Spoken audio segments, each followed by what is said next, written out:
আমার নাম হচ্ছে লাবণী আক্তার আর আমার হাজবেন্ডের নাম হচ্ছে তোফায়েল আহমেদ। উনি হচ্ছে বাংলাদেশ নিউজ 24 এর একজন জার্নালিস্ট। তো উনি পরকীয়ায় আক্রান্ত ছিল অনেক আগে থেকে। আমার বিয়ের বয়স প্রায় 2 বছর, আমি 8 মাসের অন্তঃসত্ত্বা। তো আমার অন্তঃসত্ত্বা যখন বয়স আপনার 5.5 থেকে 6 মাস, তখন আমি তার পরকীয়ায় লিপ্ত থাকা এই নারীর সাথে আমার হাজবেন্ডকে আমি মানে ধরি হাতে নাতে।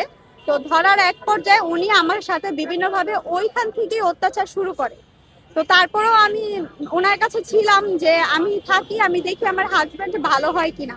কিন্তু আমার হাজবেন্ড আমাকে তখন থেকে বিভিন্নভাবে মারধর করতো, অনেকভাবে খাবারের কষ্ট দিত আমাকে। খাবার পর্যন্ত ভালো মতন উনি খেতে দিত না।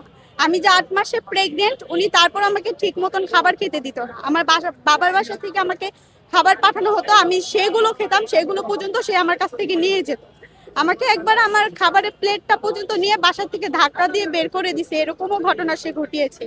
লাস্ট যখন হচ্ছে আমি এটা নিয়ে আমার প্রায় ওনার সাথে 2 থেকে আড়াই মাস ঝামেলা চলতেছিল, আর এই 2.5 মাসে উনি আমাকে অনেক অত্যাচার করছে।